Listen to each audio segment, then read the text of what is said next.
Bom, eu posso começar puxando, desculpa o delay. Meu nome é Gabriel, eu faço parte do coletivo ambientalista comunista da UFSCar, né? Um coletivo bem novo, que surgiu no final de 2019, mas que já tem muita coisa interessante produzida. Eu estou há 6 meses, eu acho, não sei, no coletivo, mais ou menos por aí. E a gente está fazendo um processo. Se eu falar alguma coisa errada, a Lívia me corrige, mas seria tipo uma parte 2 de formações que a gente está puxando. Já teve um outro momento, né? Antes de entrar no coletivo, com ecologia marxista e outros temas, e agora está uma segunda parte da formação, que vai até, acho que ano que vem, né? E que a gente tratou de alguns assuntos como... Nossa, esqueci. Enfim, luta anticolonialista indígena, que foi a formação passada. Teve também de soberania alimentar, pandemia e meio ambiente. E hoje vai ser educação ambiental crítica. Eu chamei minha amiga, orientadora, professora querida Marina Batistetti Festoso, para trocar uma ideia com a gente. E é isso, vou passar a palavra para ela. Se alguém quiser falar alguma coisa também antes de começar, fica à vontade.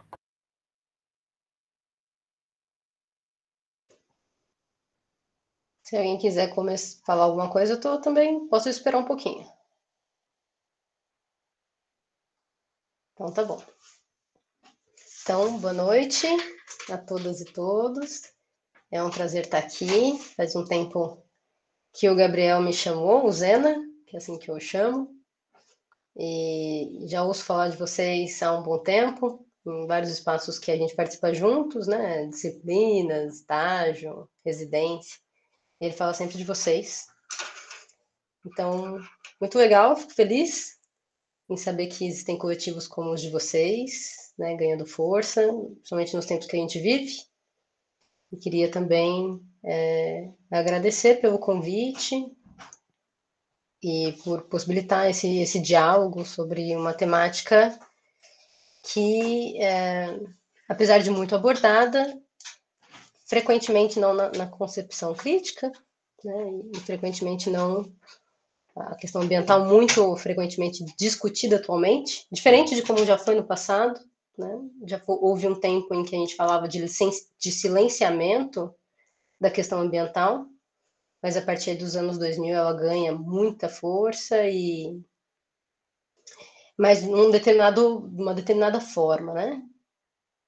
E aí a gente vai acabar abordando isso de alguma maneira na conversa de hoje. O Zena me falou para eu fazer uma apresentação aí de uma meia hora, 40 minutos. Eu vou fazer um super esforço para fazer isso. A gente estava juntos agora durante a tarde numa disciplina que é de educação ambiental crítica. Então, imagina, eu passo 6 meses falando sobre educação ambiental crítica, eu vou fazer um esforço de transformar isso em meia hora, 40 minutos. Então, vou trazer elementos centrais. E para isso, então, para ficar organizado, eu fiz um negócio que eu não costumo fazer muito frequentemente, que é organizar uma apresentação. Aí, vamos ver. Eu vou projetar minha tela, então, e aí vocês me dão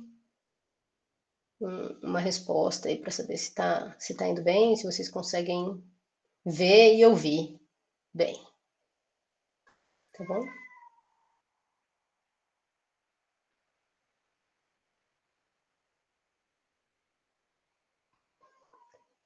Deixa eu ver uma coisa. Vocês conseguem ver? Sim, sim. Sim. Posso só fazer um ponderamento rapidinho, assim? Só para Por favor. O pessoal e para você mesmo.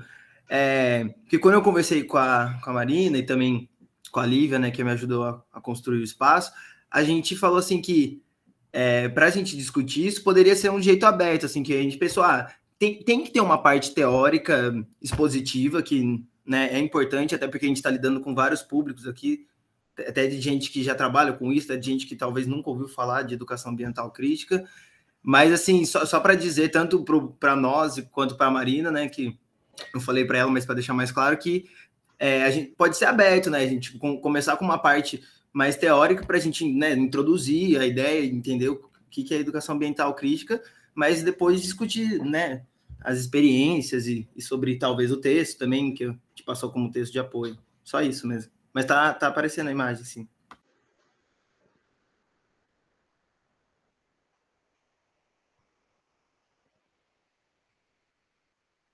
Rosena, eu pensei na apresentação.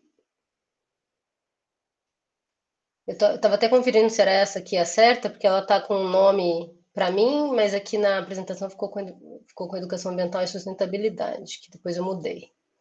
Mas é mais por conta mesmo da necessidade de síntese, né? Então, é bom. Hoje a gente estava falando disso, né?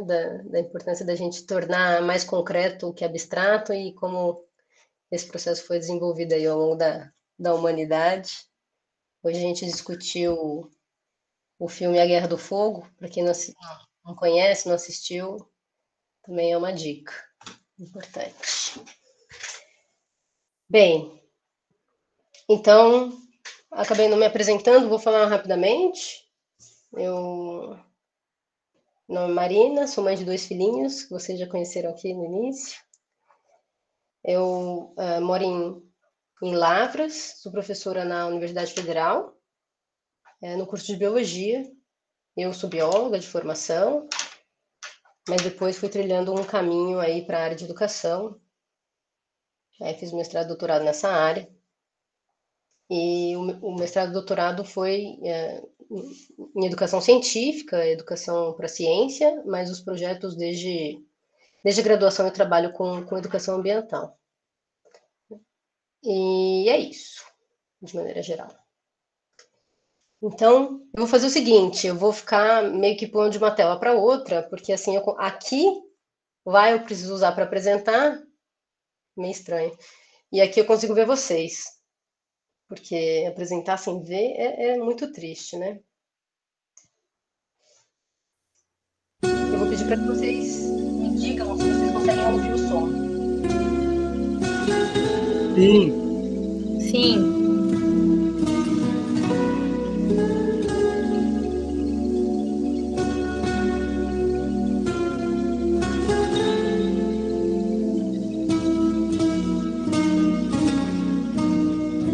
Estrela natureza, precisamos de mais, te ter sempre por perto na calma e santa paz.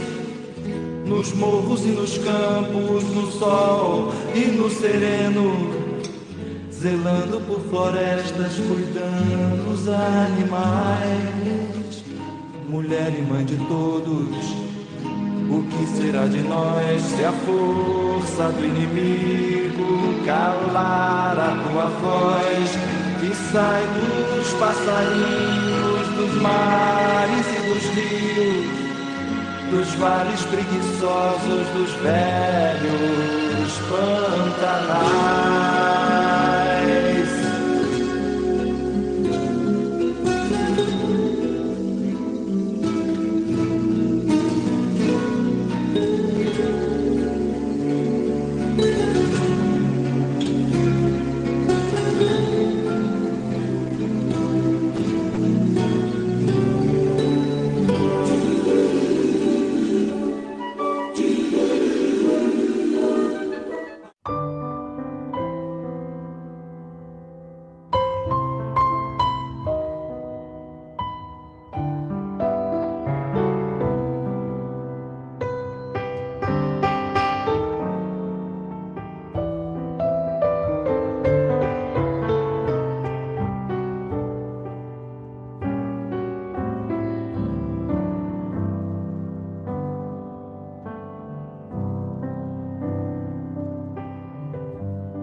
Quando eu ouço a voz da fonte, não sei que canto que encerra, parece o gozo do monte, dentro do ventre da terra.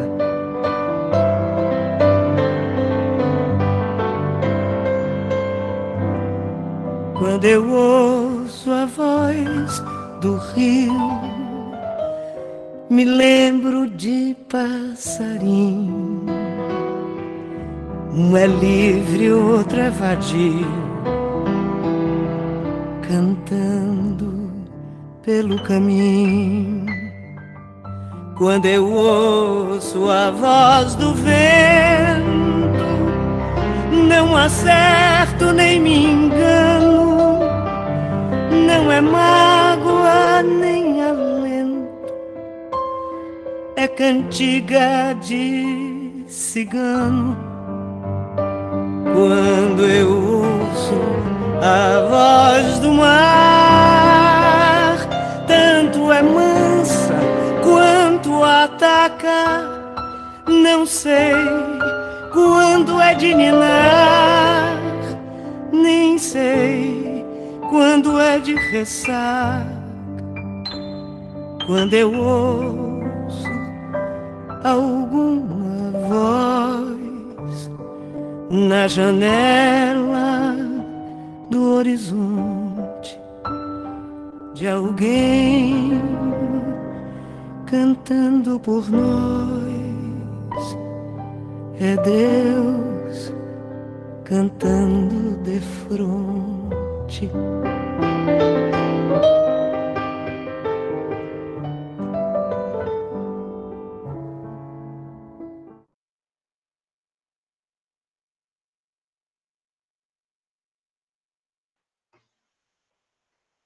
Bom, eu trouxe para vocês, perdão os artistas que eu interrompi as músicas ao meio, mas contando o nosso tempo aqui, eu trouxe duas manifestações da música popular brasileira a respeito, que tematizam de alguma maneira a questão ambiental. E queria que a gente começasse uma conversa por aqui. Vocês me dissessem o que vocês percebem a respeito da ideia, né, de ambiente. Sim, então, são duas músicas, nem falei, né? A Estrela Natureza, do Sai Guarabira, e Alguma Voz, da Maria Bethânia, voz maravilhosa. E aí queria que vocês trouxessem, se pudessem comentar sobre a ideia, né, que fica presente a respeito do que seja ambiente nessas manifestações que, lógico, né, a gente não quer instrumentalizá-las nem nada, mas a gente quer tomá-las para a nossa reflexão. Como são expressões populares, frequentemente elas concretizam, manifestam uma visão que é de um grupo de pessoas, né? Alguém gostaria de comentar?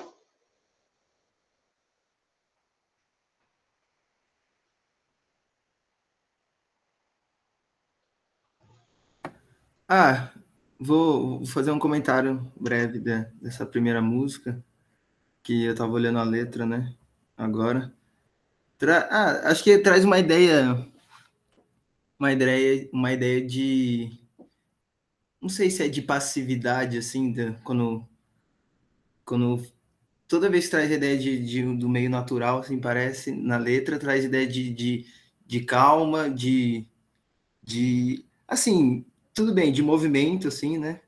Que fala dos mares, dos rios, dos vales preguiçosos, mas parece que uma ideia de um lugar que, quase um paraíso, assim, como se tivesse até um pouco distante, sabe? Tipo, quando eu vou ler na letra, parece que, tipo assim, tá descrevendo um quadro quase, assim, sabe? Quando você vê aquela imagem perfeita, assim, de uns morros, tipo assim, nenhuma casinha tem, assim, só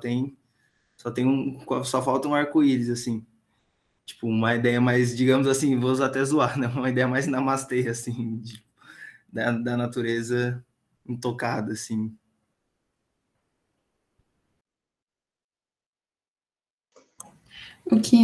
Boa noite, pessoal. O que me vem muito é a tristeza, né, com que é tratado essa distância, né, porque é como se fosse uma distância de si mesmo, que a identificação vem desse lugar, assim, né, então é como se o seu encontro, a sua paz e a sua plenitude estivesse nesse lugar que parece distante, que parece que é onde vive a felicidade, assim, né, e essa dicotomia, né, que é algo separado de quem fala, de quem canta, e não a identificação disso como essa natureza.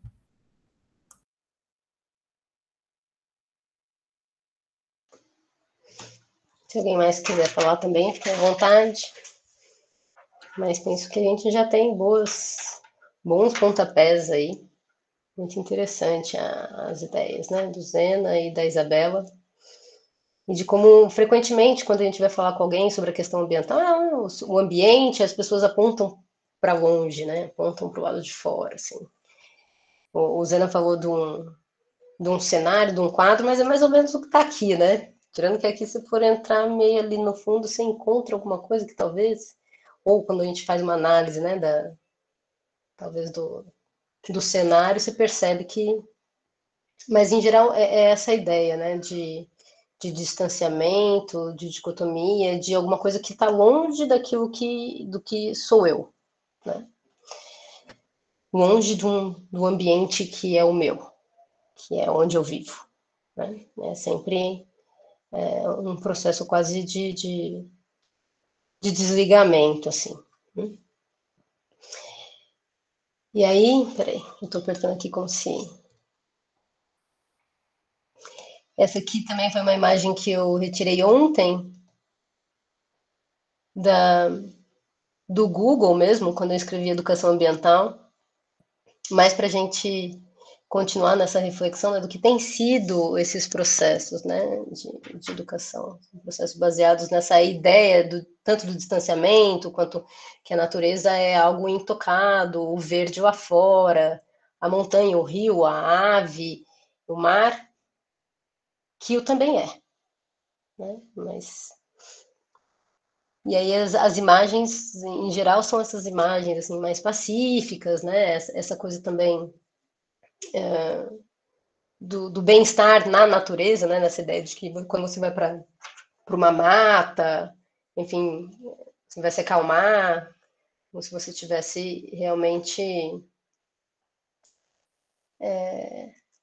deslocado desse espaço que era supostamente seu como ser natural, né? E essa ideia é uma ideia muito presente em muitas práticas de educação ambiental. Eu acho que, inclusive, um dos textos que o Zena recomendou que vocês lessem abordava isso, né? Abordava as formas de trabalho realizadas a partir dessa concepção de ambiente como um ambiente natural, né? Ou ainda, por vezes, que está presente também aqui em algumas das figuras, que é essa ideia da gestão do ambiente, né? Então, o ambiente é natural, a gente não pode impactá-lo, porque o nosso impacto é muito grande, então a gente precisa dar um jeito de fazer um pouco menos de bagunça nesse lugar. Então, apenas para marcar aqui, né? E aí, então, a gente começar a conversar um pouquinho sobre uma ideia possível ao olhar para essas concepções que são concepções que têm seu valor, que têm a sua importância, e que tem muitas práticas que se entram aí, para a gente pensar um pouquinho essa ideia do ambiente com uma continuidade, né? Desse metabolismo, né? Os ambientes são como são hoje por conta da nossa ação nele, né? Então, se ele é vegetado, se ele é preservado, se ele é degradado, tudo isso advém de uma decisão humana, né? No atual cenário das coisas. Dificilmente a gente vai encontrar um espaço que seja um espaço intocado pelo ser humano, e a partir da sua ação no ambiente. Então, aqui a gente vê um cenário, né? Um cenário de um ambiente que é um pouco desse ambiente distante, mas é um ambiente que, se for ver no detalhe, ele é todo marcado pelo ser humano, né? Ele é todo... Os rastros estão todos aí, se a gente quiser, ele dificilmente será um ambiente natural, né? É um ambiente construído, um ambiente que tem... Fica clara a relação, né? Aqui nem tanto, mas se fosse na cidade de vocês, talvez a gente visse algo mais assim, né? Eu esqueci de contar que eu vim desse canto aí, de onde vocês estão. Na verdade, eu tenho um irmão que mora em São Carlos, eu nasci em Bebedouro, que fica 1 hora e pouco daí, não sei se vocês conhecem, uma cidade vizinha ali de Barretos. E eu conheço bem o cenário daí, né? E como é que a cana-de-açúcar foi tomando conta, né, do espaço, monocultura de cana-de-açúcar, e como é que isso define muito claramente, né, o que é o ambiente desse espaço hoje, né, e o que advém disso, o que advém dessa relação. Então, para a gente continuar conversando aqui, diferentemente das outras espécies, a humanidade não apenas se adapta à natureza, mas adapta a natureza ao seu modo de vida, né? Então, essa ideia de que a natureza ela é parte contínua de nós, assim como a gente vai tornando a natureza mais humana, a gente também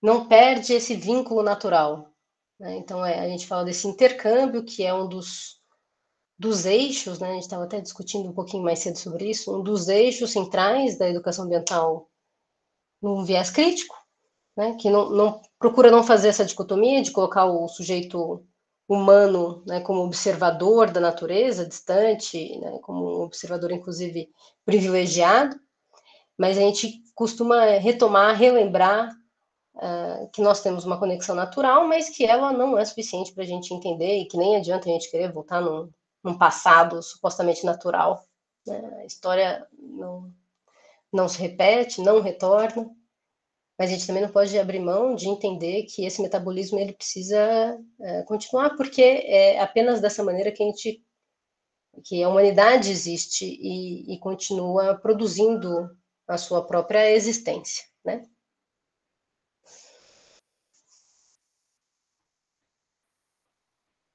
Então, aqui, relembrar um pouquinho de alguns elementos históricos. Aqui eu só quis fuçar um pouco mais na paisagem, a gente vai percebendo que a paisagem aparentemente intocada, a gente vai mexendo e a gente vai percebendo que há o dedo, né, humano e toda a presença e até o campo ali também plantado, provavelmente uma monocultura, né, que é o cenário mais frequente dos nossos dias, e as casas e as construções, mas que a nossa intervenção no meio, ela não se basta aí, né? Aí, voltando um pouquinho, lembrar um pouquinho de como é que essa relação com o ambiente, ela nem sempre foi assim, e para a educação ambiental crítica é importante que a gente entenda o eixo histórico de como que esse processo foi construído. Essa relação ela vai se transformando ao longo do tempo, e interessante porque hoje foi um momento, à tarde, a gente estava conversando a partir desse filme, A Guerra do Fogo, então, novamente quero recomendar. Vocês conhecem esse filme? Chegaram já?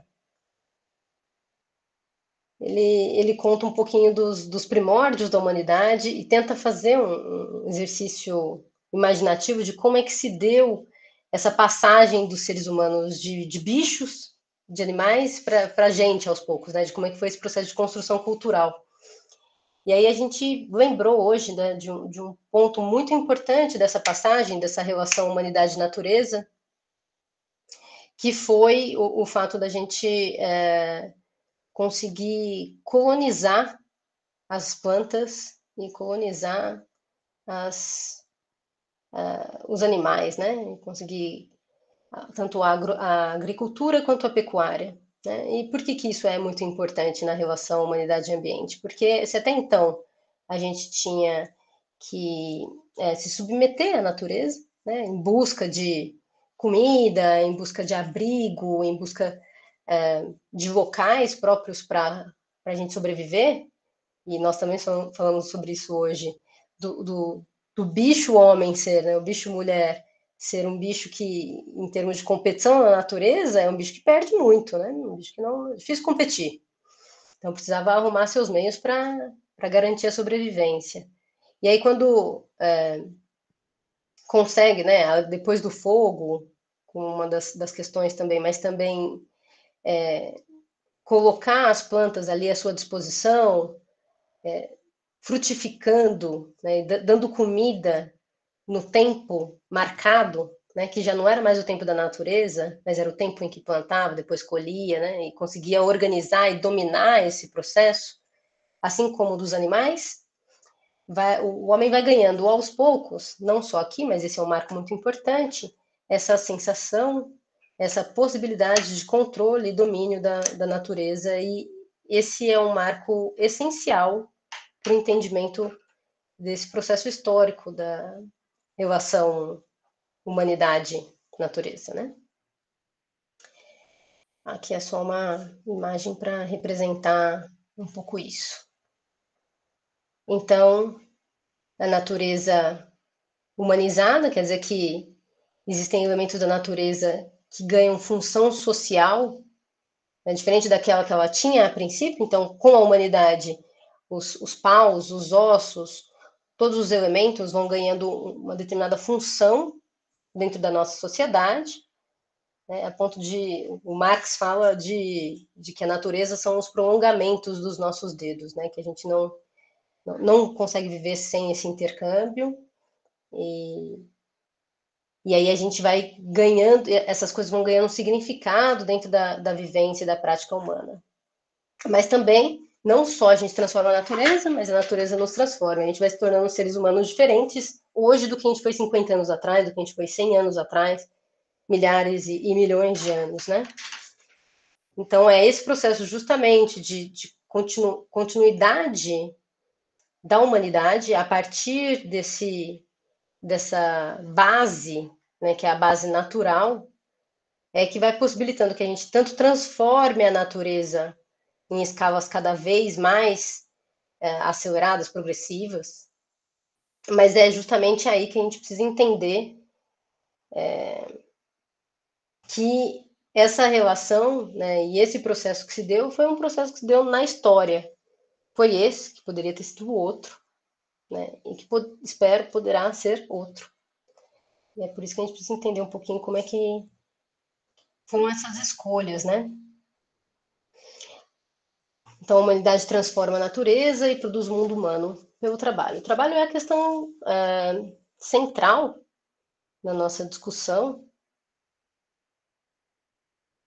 porque essa relação entre natureza e ser humano, ela é mediada pelo trabalho, né? Ou seja, o trabalho é essa atividade de transformação da natureza e da produção contínua, né, do mundo humano. Então, se a gente for dizer assim, os seres humanos são diferentes dos outros animais, porque transformam a natureza. A gente poderia dizer, por exemplo, que outras espécies fazem um ninho. Ela também transforma a natureza. Tem alguns primatas que pegam um outro instrumento, uma pedra, e quebram um coco. Né? Quer dizer que ela também está transformando a natureza, inclusive está usando um outro objeto, né? Está transformando uma pedra, ganhando um significado, né? Para a própria alimentação. Qual que é a diferença, então, né, da humanidade em relação aos demais animais? Alguns vão dizer que é o intelecto, mas eu não sei. Penso que essa é uma conversa mais longa. O intelecto, por outro lado, também pode ser uma consequência, né? A gente vai entender que o desenvolvimento do cérebro também foi uma consequência da própria transformação da natureza e da própria relação que foi se dando, né? E foi se desenvolvendo. E não o princípio em si. Então, a diferença da transformação da humanidade, da transformação da natureza pela humanidade em relação aos demais animais é que a humanidade consegue se desprender, né, da necessidade para a sobrevivência. Então, enquanto as outras espécies transformam a natureza para se reproduzir, para se alimentar, para se abrigar, para continuar o projeto da espécie, né, para continuar, para passar os genes para frente, a humanidade se descola disso. Né? A humanidade passa a transformar a natureza para outros fins, que não necessariamente aqueles relacionados apenas a continuidade da espécie, né? E aí a gente vai produzindo a humanidade, né, que hoje a gente chegou no ponto que a gente chegou, né, desse tipo de sociedade, mas e esse processo que é contínuo é o que garante. Então é bom a gente pensar um pouco também, né, nessa construção. Por que a gente fala de educação ambiental? Por que a gente fala de educação, né? Os seres humanos, diferente dos outros animais, quando nasce, não tem garantida a humanidade se tornar humano, né? Por que eu falo isso? Porque a gente nasce humano, e vocês viram um pequenininho aqui, né, que está aprendendo as coisas e nesse processo social. Tem uma série de coisas que ele precisa aprender para se tornar um humano do seu tempo. O que é muito diferente, por exemplo, de um sabiá. Um sabiá de hoje, ele nasce hoje, e ele aprende hoje com seus pais uma série de coisas, né? Até porque as aves têm um cuidado parental, então aprende junto com o pai, com a mãe, muitas vezes, né, com o casal ali. Mas é a mesma coisa que acontecia 50 anos atrás, 100 anos atrás, 200 anos atrás, com exceção da influência da evolução biológica. Agora, no nosso caso, a gente tem um processo de produção de cultura, de produção do que a gente chama de humano, né, que é próprio do ser humano, que precisa ser apropriado por cada sujeito que nasce, né, como condição de se tornar humano. Porque senão ele se torna um semi-humano, ele se torna uma pessoa semi-formada. Né? E o fato de se tornar um semi-humano, uma pessoa semi-formada, vai fazer com que ele não consiga nem compreender o espaço em que ele está, as coisas como estão se dando ali, e muito menos poder participar ativamente de um processo de produção, para além daquilo que está dado para ele continuar, né? Então, vamos dizer, num processo como sujeito e não como objeto, né? Sem dúvida, uma perspectiva freiriana, no sentido assim de que a gente é um ser em profundo inacabamento, né? Sempre um sujeito, um vir a ser, né? Um tornar-se humano, né? Tem sempre um potencial. Mas é porque o Paulo Freire era marxista, né? O Paulo Freire bebeu na fonte de Marx. A última entrevista dele, não sei se vocês, essas últimas semanas aí que foram as semanas do centenário dele, a gente passou a semana inteira discutindo Freire, né, Zena? Em vários espaços a gente foi discutindo Freire. A última entrevista dele, ele fala bem sobre isso, né? Porque algumas pessoas questionam se o Freire era marxista, e ele fala assim, vamos ver se eu vou lembrar, eu descobri em Marx a mundianidade que eu continuei de Cristo na espiritualidade, alguma coisa assim. Mas uma entrevista maravilhosa, se vocês procurarem depois, quiserem ver. Então a gente tem, na verdade, não é exatamente o Paulo Freire a nossa principal referência, porque aqui a gente tem trabalhado muito com a pedagogia histórico-crítica, né? Que tem o Saviani como base. Bom, se a gente está falando de produção contínua da humanidade, de que é isso que nos diferencia dos demais animais, que foi isso que possibilitou a gente se desenvolver enquanto espécie, né? Se descolar desse projeto natural. Então a gente precisa refletir um pouquinho como é que a gente tem produzido a nossa vida em sociedade.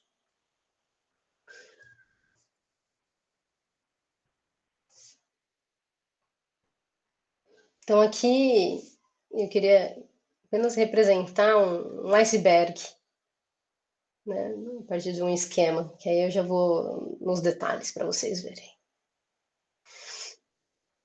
E esse aqui do iceberg, em geral, quando a gente fala de questão ambiental, o que a gente vê lá na ponta do iceberg, que é o que todo mundo vê, é o consumo e o lixo.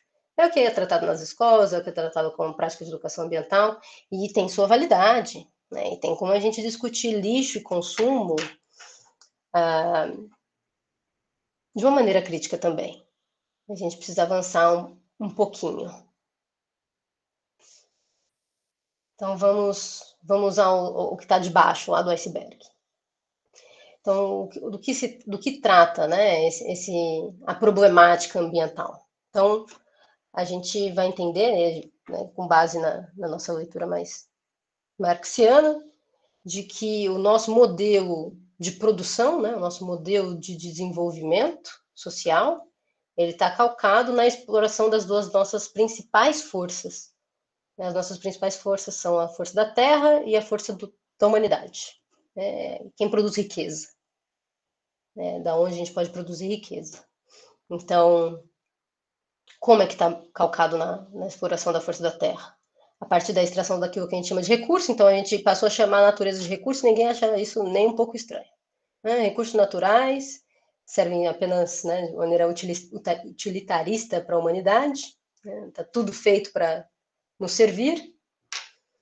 As fontes de energia, bom, não sei se a gente vai conseguir entrar em cada detalhe de cada coisa, né, mas se a gente for fazer análise, por exemplo, dos planos nacionais de produção de energia no nosso país, a gente vai ver que continua calcado nas energias não renováveis, e tem pouco investimento, e a energia é uma das questões essenciais para a continuidade da vida, mas principalmente por conta do nosso processo de produção mesmo, né? Precisa de muita energia para se manter. Como é que o capitalismo se mantém se não tiver o gasto enorme de energia para a continuidade da produção, mesmo sem sentido? Né? E a questão do descarte dos dejetos, que tem a ver com lixo, que tem a ver com tudo isso aí que a gente estava falando lá em cima, mas que também causa um impacto grande no ambiente. A exploração da força do trabalho, que aí sim, da humanidade, né?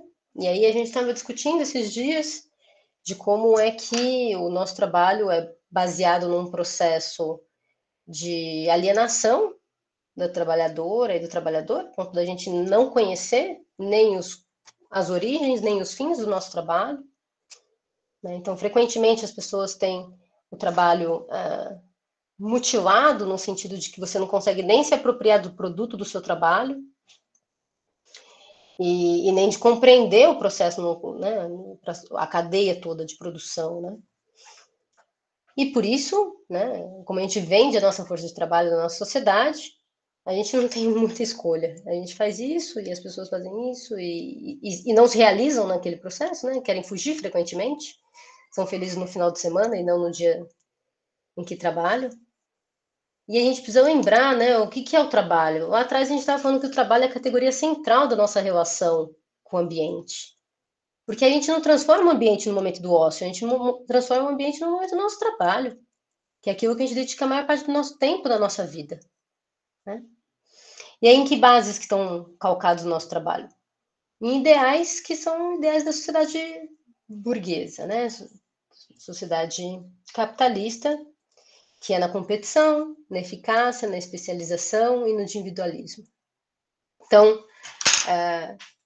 como é que esses valores todos, né, quer dizer, são procedimentos, mas também são valores que são fortemente impregnados na nossa cultura e são ensinados como naturais, né? Então a gente discute que a competição também existe na natureza. Não existe outra, né? Não existe outra relação simbiótica, é a competição. Né? Então, são processos que vão possibilitando a continuidade desse modelo de desenvolvimento e que as pessoas não se enxerguem mais naquilo que fazem.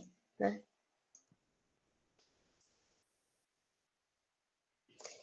A ideia de progresso, o Zena me falou que vocês discutiram já há pouco tempo isso aqui, né?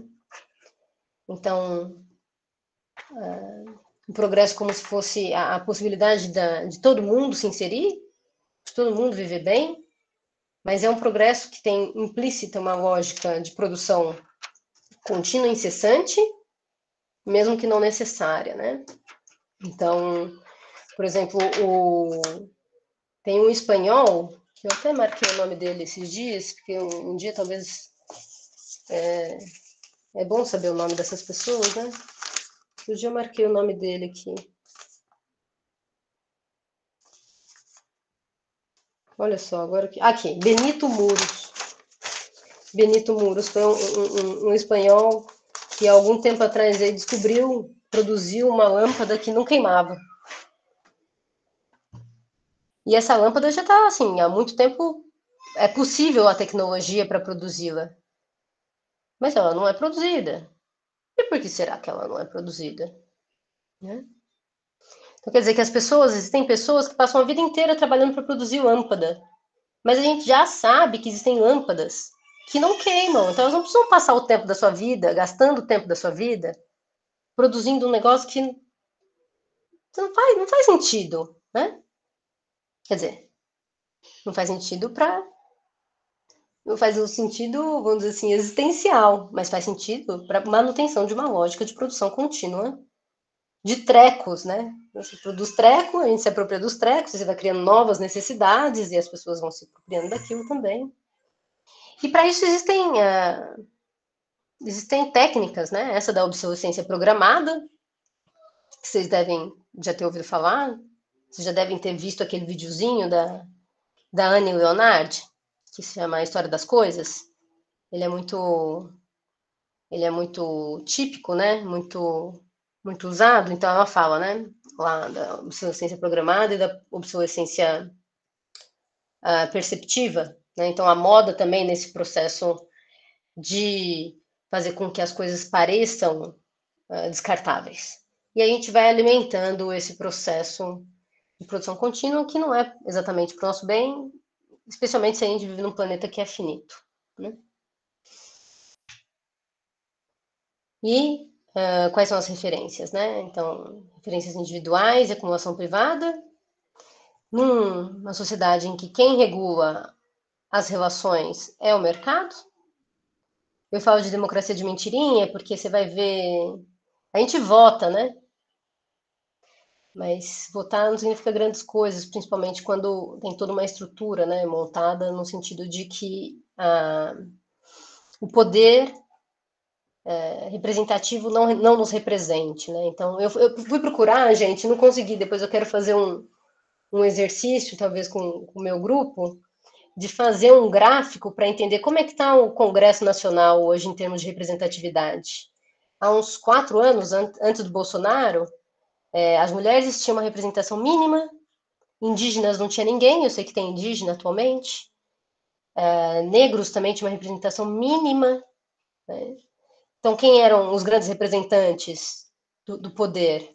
Os homens brancos e donos de empresas, grandes empresas, que frequentemente estão ligados ao poder. Então, o poder político está frequentemente ligado ao poder econômico, né? Então, no nosso país, recentemente houve uma proibição de que empresas financiassem campanhas políticas, porque está claro, né, que as pessoas vão representar quem quando chegarem lá, mas isso continua acontecendo, mesmo que tenha sido proibido, porque o povo dá um jeito, né? E esse modelo de produção está calcado na desigualdade de classe norte e sul. Outro dia a gente estava até conversando sobre o fato de que em algumas sociedades, tanto na Europa quanto na Austrália, o povo nem tanto parou durante a pandemia. Não vou nem ficar discutindo com vocês, lógico, que a pandemia, o processo, né, de enfrentamento da pandemia no nosso país, porque é bizarro, mas o fato de que outros países puderam parar porque o nosso país não parou. Porque nós produzimos, né, continuamos sendo uma economia primária que produz para outras sociedades, exporta, né, a sua riqueza. Só que junto com a sua riqueza, o que vem de produtos, né, vem o nosso solo, o nosso ar, a nossa terra, a nossa água, os nossos trabalhadores, a nossa força, né? Aquilo que realmente produz riqueza. Então essa aqui é uma pirâmide, a mais recente que eu encontrei, global da desigualdade. E esse nosso modelo de produção é baseado nisso, né? Então tem ali em cima, não sei se vocês conseguem entender muito bem os números, mas dá para vocês verem? Conseguem ver os números? Tá, nós temos aqui em cima, então, 0,7% da população com 45,9% da riqueza. Então, menos de 1% com quase metade da riqueza produzida no mundo, enquanto lá embaixo a gente vai ver 70% da população com 2,7% da riqueza. E isso acontece não só no mundo, mas no país. No nosso país é o segundo país mais desigual do planeta, só atrás do Catar.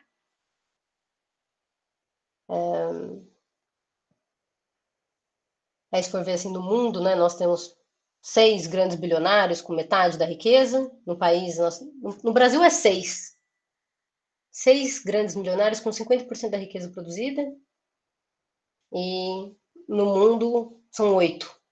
Né, porque o mundo é um pouquinho menos desigual do que o Brasil. O Brasil consegue ser mais desigual do que a média. Então, no fim, né, não estou nem dizendo que não seja importante a gente discutir consumo e lixo, porque efetivamente o consumo é quem retroalimenta esse sistema, e o lixo também causa um impacto, né? Mas só lembrando que essa é só a ponta do iceberg. Né? Então, só um pouco daquilo que tem sido frequentemente colocado como as soluções, não são, e frequentemente são, inclusive, maneiras de, talvez, apaziguar a consciência de alguns, mas, sobretudo, de camuflar os reais problemas que a gente enfrenta. E aí, estou finalizando, tá, gente?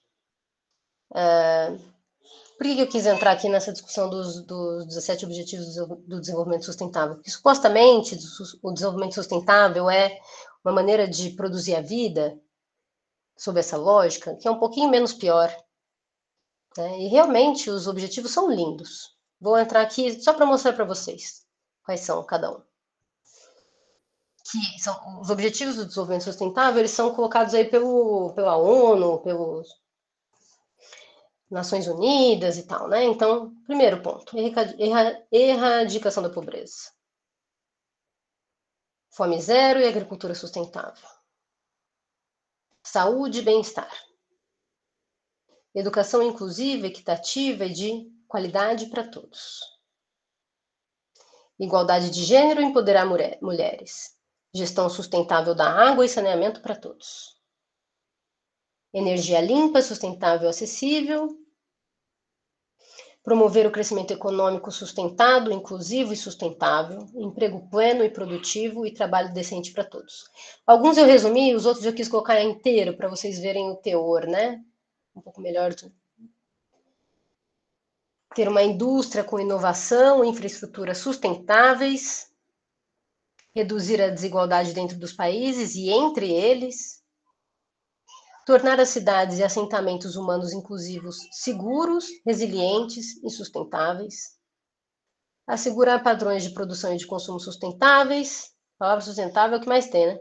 Combater urgentemente a mudança climática e seus impactos. Trabalhar com a conservação e uso sustentável dos oceanos, dos mares e dos recursos marinhos, né? De novo, a ideia dos recursos. Essa aqui também não quis sintetizar. Proteger, recuperar e promover o uso sustentável dos ecossistemas terrestres, gerir de forma sustentável as florestas, combater a desertificação, deter e reverter a degradação da terra e deter a perda da biodiversidade. Promover sociedades pacíficas e inclusivas para o desenvolvimento sustentável, proporcionar o acesso à justiça para todos e construir instituições eficazes, responsáveis e inclusivas em todos os níveis. E o último, fortalecer os meios de implementação e revitalizar a parceria global para o desenvolvimento sustentável. A pergunta que fica é, jogando tudo isso dentro de um funil, como é que a gente vai fazer isso se a gente não discute, né, como é que a gente pode chegar a atingir esses objetivos se a lógica de produção da vida, que é o capitalismo, que o nome próprio dele fala, que diz, né, o capital está acima das pessoas, né? Como é que a gente vai continuar a atingir esses objetivos numa lógica de produção da vida que coloca as necessidades do mercado acima das necessidades das pessoas? Então, a questão é que não se discute o modo de produção da vida. Se discute como resolver o sintoma. Isso está colocado, né? Dificilmente a gente vê essa reflexão, e é essa reflexão que eu queria trazer para vocês, né? A impossibilidade de um desenvolvimento sustentável no capitalismo. O capitalismo tem as suas bases, nas suas bases, a exploração. Então, enquanto a gente não transforma o sistema, a gente não tem como atingir um desenvolvimento sustentável. Isso não quer dizer que a gente não tem que trabalhar individual e coletivamente para transformações naquilo que, no nosso local, enfim. Mas não com a ilusão de que a gente vai conseguir atingir um desenvolvimento sustentável. Então, só para finalizar, é um videozinho que eu gosto bastante. Espero que dê para ouvir aí.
Então, pessoal, esse aqui é um vídeo de uma ONG que trabalha com a fome.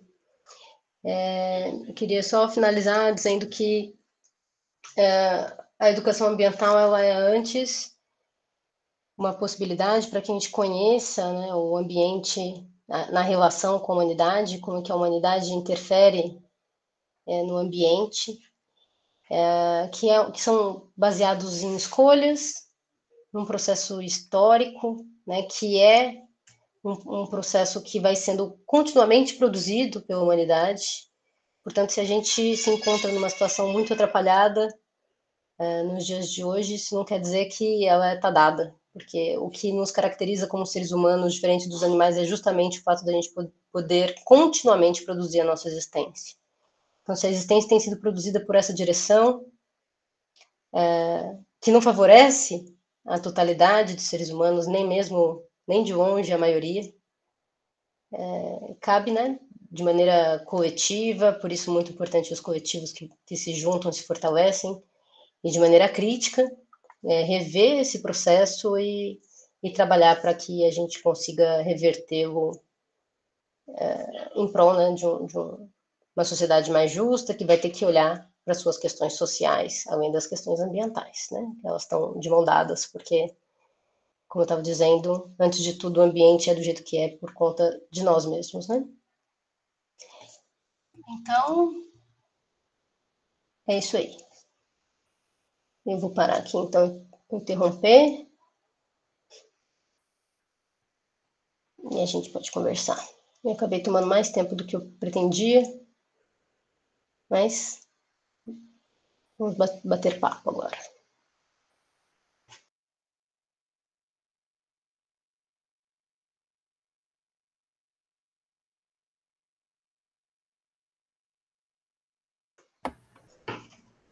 Bom, eu vou ficar responsável aqui nas inscrições, eu vou pôr o cronômetro só por questão de ordem.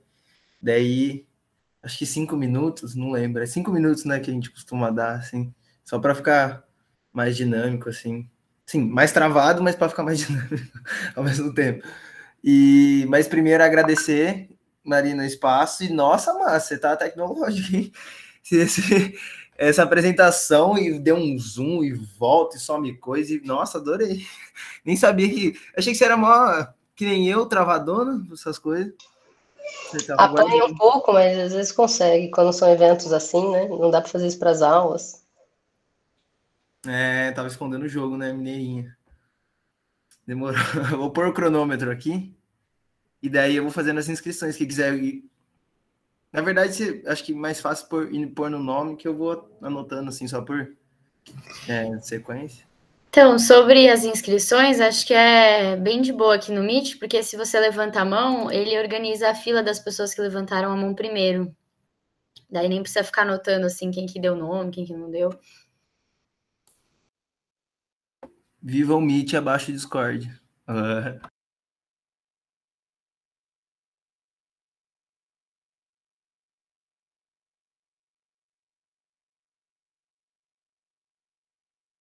Vou compartilhar aqui rapidinho o cronômetro lá.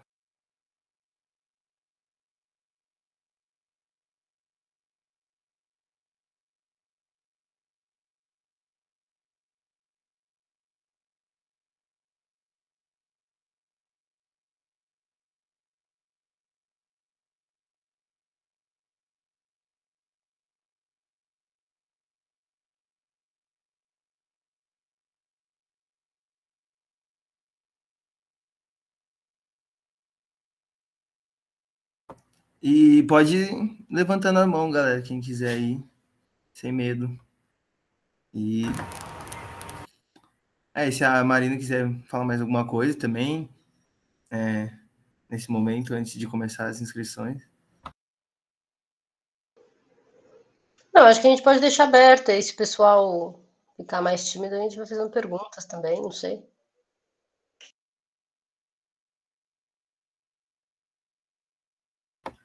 Vai que vai, Lívia. Beleza. Não vi se tinha ninguém antes. Boa noite. Primeiramente, obrigada assim, pela presença da Marina, né?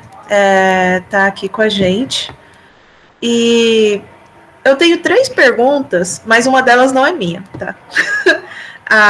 Chegou uma pergunta pra gente no grupo de WhatsApp de uma companheira nossa que não podia estar assistindo, não podia estar agora, ela vai assistir depois. Então, eu vou fazer a pergunta que ela trouxe. Então, ela trouxe uma situação lá no grupo de uma amiga dela que está fazendo uma monografia e queria levantar uma discussão sobre o desenvolvimento científico e tecnológico como figura central na crise ambiental, né? Então, se tem essa discussão, não sei se seria uma coisa assim, uma crítica ao positivismo dentro da ciência, né? Mas daí ela trouxe essa dúvida, assim, se teria referências nesse sentido. Agora, da minha parte, eu tenho 2 perguntas. A primeira é quando a gente fala de alienação entre o homem e a terra, né, do capitalismo, e Marx fala disso, se a gente não devia estar fazendo uma distinção sobre essa alienação para diferentes setores, assim, porque eu penso assim que para a gente que é da população urbana, eu acho que a maioria aqui seria, a gente tem uma relação com a terra assim mais alienada, mas eu acho que a gente não pode também, por exemplo, para populações originárias que ainda mantêm esse convívio com a terra, seria uma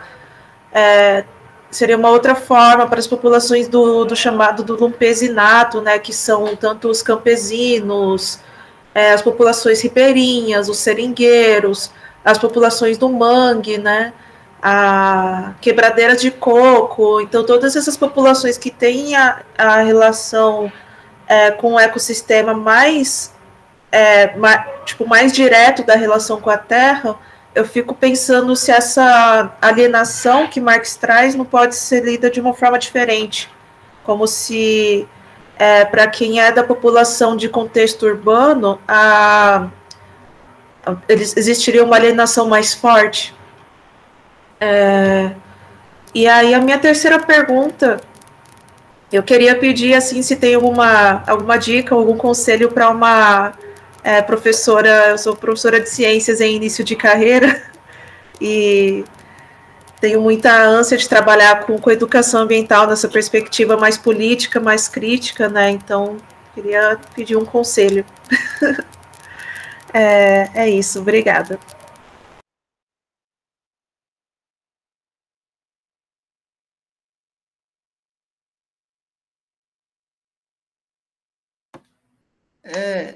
O que vocês acham de, tipo, faz umas 2 perguntas, sei lá, e a Mar responde a gente?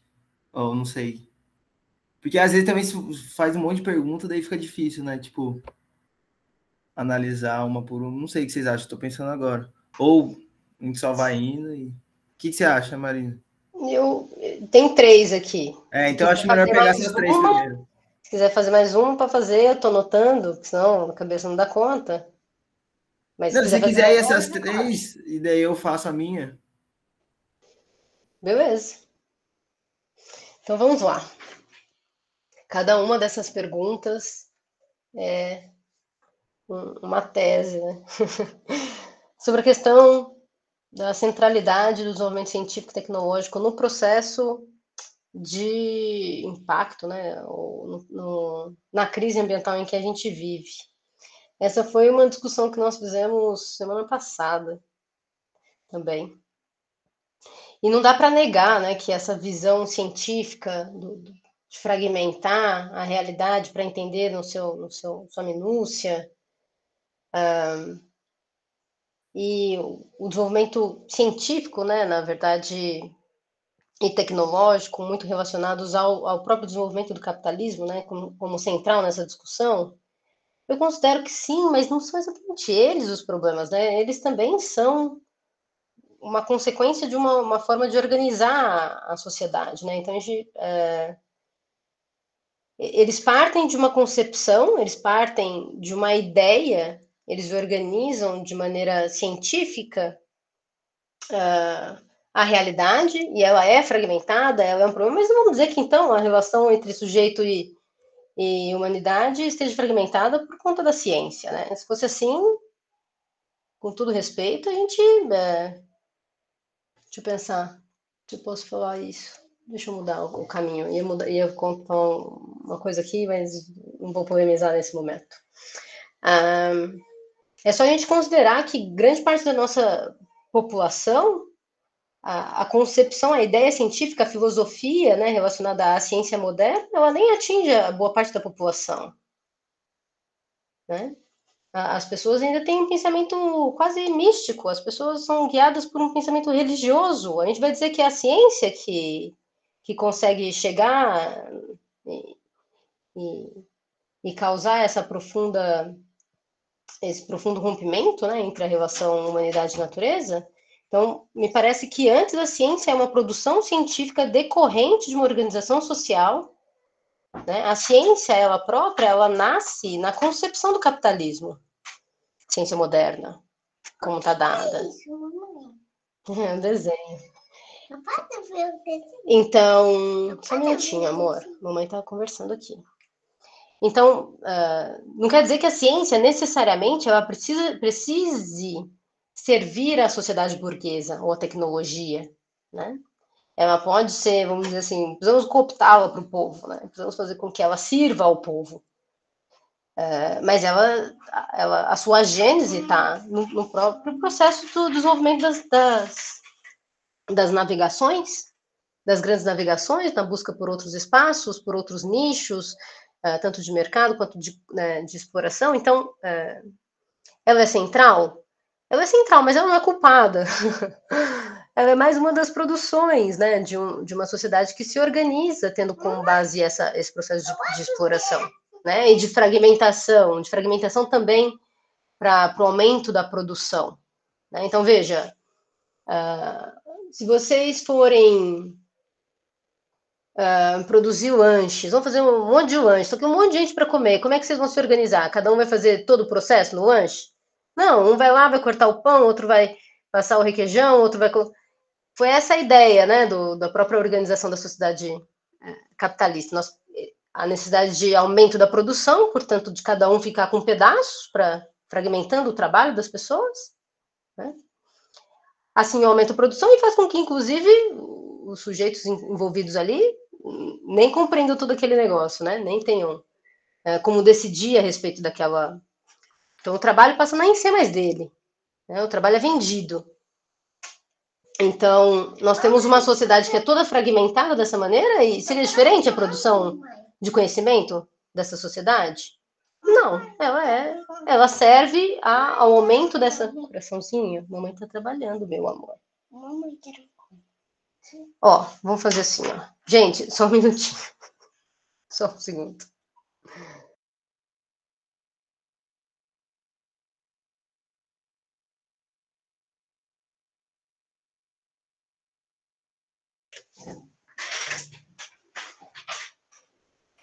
A vida como ela é, gente. Hoje em dia eu trabalhei em casa e essas coisas acontecem. E ele até fica muito quietinho aqui, às vezes ele até ajuda nas aulas, mas é uma figura. Deu para entender? a primeira pergunta? Ô, Lívia? A resposta, né? A resposta à primeira Nossa, pergunta. deu sim, me deu muita coisa para pensar.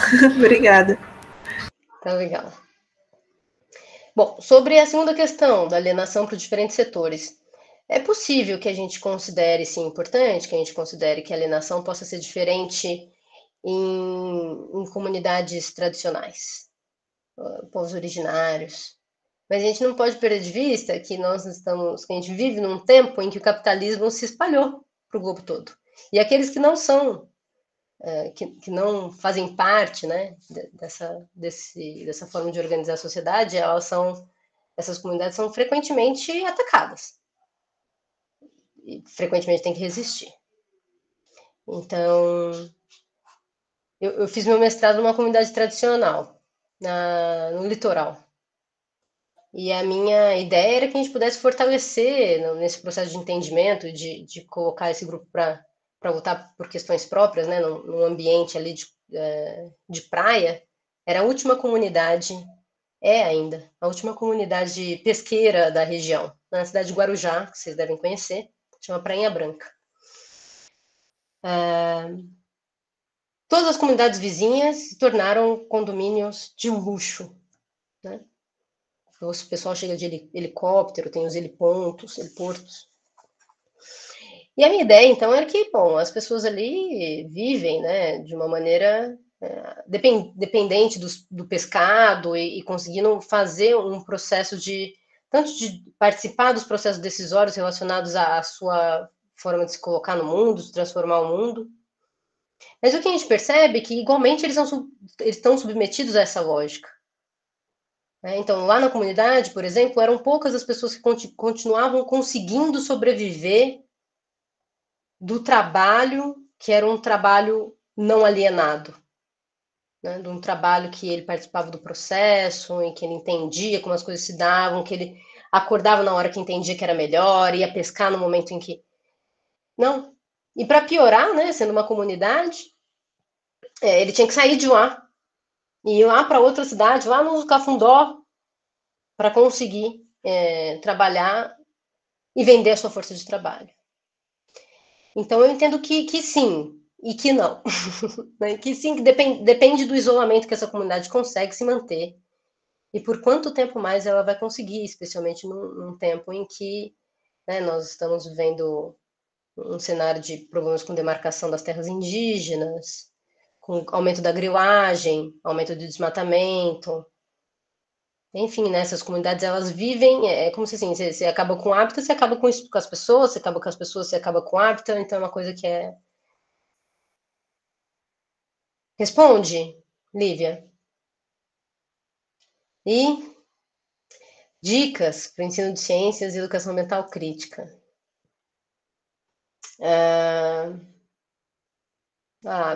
Tendo que eu tenho que pensar um pouco mais nessa dica. Nós trabalhamos com isso, então, assim, nós temos uma série de produções voltadas, né, tentando atuar nessa direção, mas também na educação escolar, a educação ambiental, ela tem sido muito colocada à margem, porque não está no currículo, né? Mas a gente costuma fazer um trabalho, de maneira geral, relacionado à leitura de realidade a partir dos sujeitos, né, ali envolvidos. Então, a partir dessa leitura de realidade local, em que as pessoas podem realmente, partindo da prática social, partindo do local onde estão, relacionar as questões com as questões de ciências e de biologia. Ao invés de você fazer o contrário, né, de você sair de um currículo todo engessado e ficar... Então, depois de um mapeamento desse, você vai conseguindo aos poucos fazendo amarrados interessantes. Tem um texto da Mônica Meyer, que já é um tanto antigo, né, que fala de mapeamento ambiental. Tem trabalhos, né, que a gente vem produzindo nessa direção também, do ensino de ciências. Nós, né, a gente tem um grupo lá de educação ambiental crítica, que se chama JACI, que se encontra todas as semanas também, sextas-feiras de manhã, tá aberto e todo mundo está convidado. E preciso, acho, pensar um pouquinho mais sobre... Tem uma produção da educação ambiental nas escolas, que eu não estou com ela aqui, preciso lembrar. Talvez depois a gente mantenha um canal de comunicação, Lívia, e a gente ir conversando. Talvez a Júlia tenha dicas também, que a Júlia está nessa, né, de ensino de ciências e educação ambiental também, frequentemente. Quem sabe a Júlia quer comentar alguma coisa nessa direção. Acho que a Júlia está travada. Eu não sei. Você não sei se está travado, de câmera travada ou se ela não. Acho que é isso. Eu posso ir passando também para a galera do grupo, que eu estou, né, no meio de campo aí, entre o CAC e você.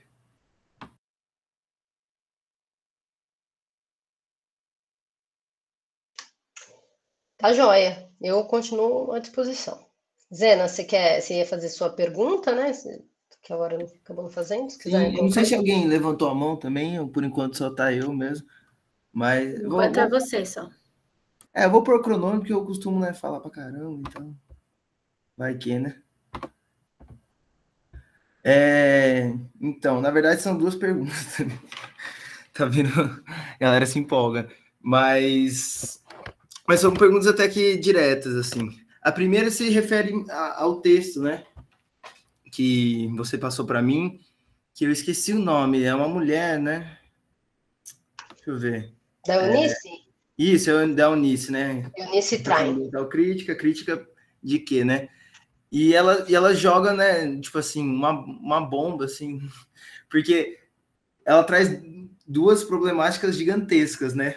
Tipo assim, a questão do âmbito da educação formal, que, né, já temos vários problemas, e a questão da concepção de ambientalismo, né? Que, tipo assim, então ela fala, né, que é uma dificuldade muito grande, né, quando, assim, formalizar uma educação ambiental, né, e daí até, né, falo o porquê da importância de bater na tecla, né, de chamar de educação ambiental, mas, assim, ela já traz essas problemáticas da educação anteriormente, né, de não só da questão, né, material, mas principalmente que a gente trabalha muito, né, dentro do nosso meio, que é dos discursos hegemônicos, né, que são produzidos e reproduzidos dentro das escolas, e principalmente por nós, professores, né, professores que vieram e alguns continuam vindo, né, então eu penso assim, o desafio, como iniciar a educação ambiental, não indireto, né, tipo assim, como se fosse uma escala, né, a conservadora, a pragmática, daí chega até a crítica, como se fosse, né, um processo evolutivo linear, né? Mas, assim, como iniciar esse debate, né, dentro das escolas? Porque ela fala que o ano, acho que 2012, que ia acontecer a obrigatoriedade dentro dos currículos, né, nas escolas, né, de todos os estágios, assim, do ensino básico. Mas de como iniciar, né, porque a gente já tem vários problemas já dentro da educação, e também essa questão de trazer a educação ambiental como uma matéria, né? Como, tipo assim, como que eu vou explicar? Como se fosse um eixo, assim, temático, como se ele não tivesse uma transdisciplinaridade, como se não tivesse dentro de todas as outras matérias que a gente trabalha, né? Como se a gente separasse, né? Então, mas assim, resumindo, me atrapalhei um pouco, mas como iniciar, né, dentro da educação formal, né, em escolas públicas, por exemplo, o debate, né, como criar um espaço, né, de onde partir, que isso me parece muito difícil, né, porque se a gente não consegue dentro do espaço formal nem discutir educação ambiental, essa que a gente não acha mais adequada, né, que é essa, enfim, tradicional. E a segunda pergunta, vamos ver se eu vou me lembrar. Lembrei. Porque tem um trecho dos manuscritos filosóficos e econômicos lá, que ela traz também bem massa no texto, que, né, ele trata essa questão, o Marx, né, sobre o que ele chama de corpo inorgânico, né, da natureza, e tem essa dupla problemática, né, porque a alienação, vem alienação desse processo metabólico, né, dessa relação humanidade-natureza, mas também da própria alienação do homem pelo homem, né, da humanidade pela humanidade. Então, tipo, um dos caminhos, eu acho, para a gente pelo menos refletir, né? Não necessariamente conseguir materializar, porque isso, né, é um processo muito mais complexo, mas seria a desalienação do trabalho, né? Que eu acho que seria a emancipação humana, né? Mas como que a gente, dentro dessa setorização massiva, assim, do mundo do trabalho e das mudanças que vem acontecendo, né, agora nos últimos anos e décadas, que só vem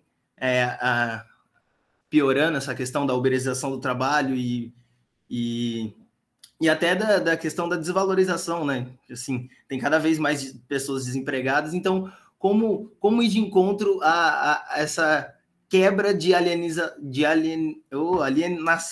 do trabalho? Porque eu só consigo enxergar a emancipação humana e a gente construir uma outra relação de natureza que já teve em outros momentos com outras sociedades, através dessa quebra, de você entender de fato o que você está fazendo, para que está fazendo, com quem, por quê, e é isso. São perguntas bem complexas, desculpa, me enrolei aqui.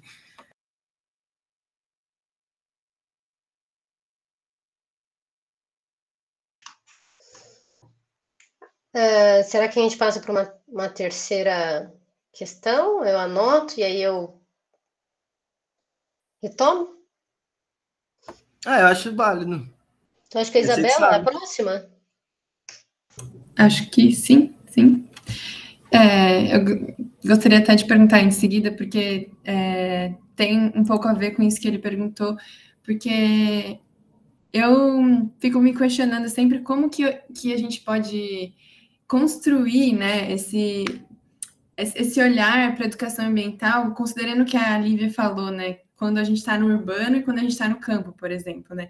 Ainda que tenha essas considerações que você fez, né, Marina, sobre esse espalhamento do capitalismo, uma pessoa que vive no campo, ela está, de certa forma, mais conectada com o dia, com a noite, com a chuva, que ele sabe que quando... Então, ela é mais afetada com essas questões ambientais, propriamente dita, do que alguém que está no meio da cidade, por exemplo, né? Por estar, em alguns sentidos, imersa nessa lógica.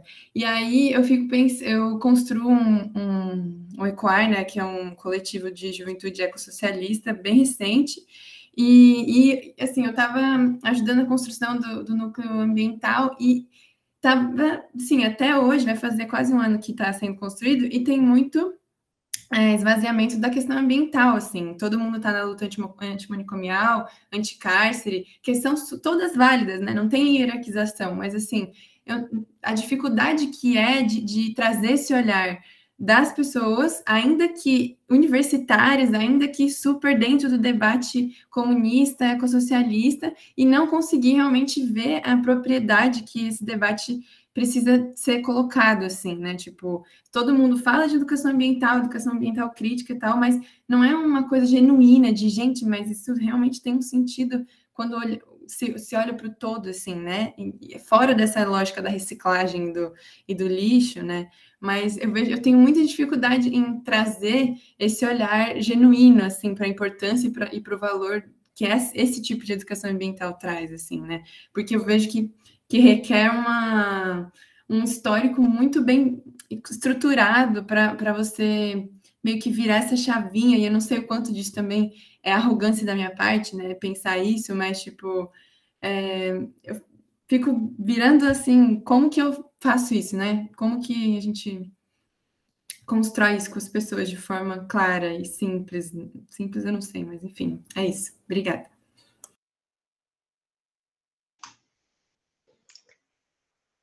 Bom, vou tentar ser sintética também, quiser marcar o cronômetro aí, Zé. Vou olhar aqui no meu... O cronômetro eu acho que me atrapalha, porque é capaz de eu ficar mais nervosa com esse negócio. Dá uma pressãozinha, melhor não. Eu vou olhar aqui embaixo. São perguntas, assim, muito complexas, né? Mas deixa eu retomar aqui a do Zena, porque eu acho que ela conversa com a questão que a Lívia trouxe também. Isabela, desculpa. Que a Isabela trouxe. A gente tem uma discussão antiga na educação ambiental sobre a necessidade da gente chamar a educação de ambiental. Por quê? Porque ao longo do tempo a gente educou, criou gente, todo mundo cresceu, fez um monte de matéria na escola, sem considerar que a gente vivia num ambiente e que isso precisa ser considerado. Então, a ideia do ambiental, a Train fala, né? Acho que ela fala assim no texto, nem me lembro exatamente, mas que precisa ser trazido como uma forma de tematizar uma questão que foi negligenciada.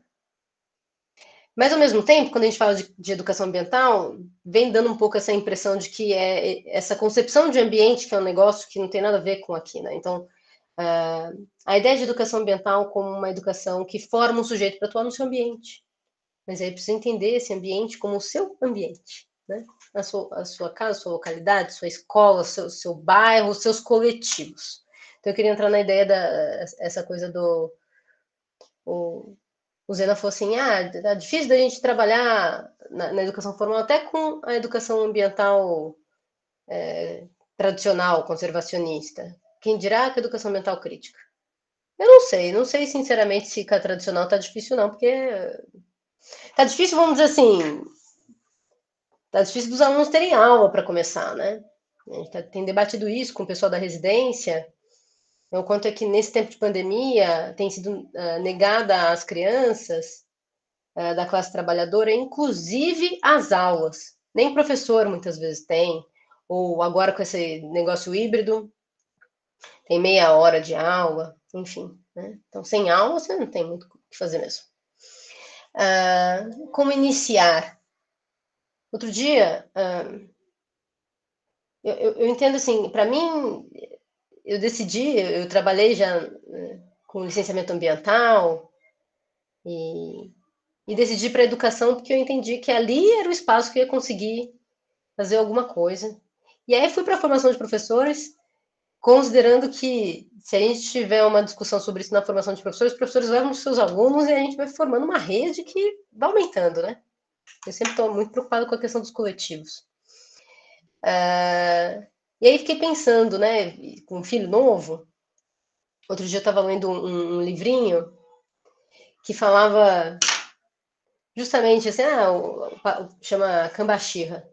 Aí a Cambaxirra ia fazer o ninho na árvore de galho mais bonito, e aí chega o lenhador para cortar a árvore. E aí o negócio não é com o lenhador Cambaxirra, desculpa, não posso fazer nada, porque o negócio não é comigo. E aí ele vai...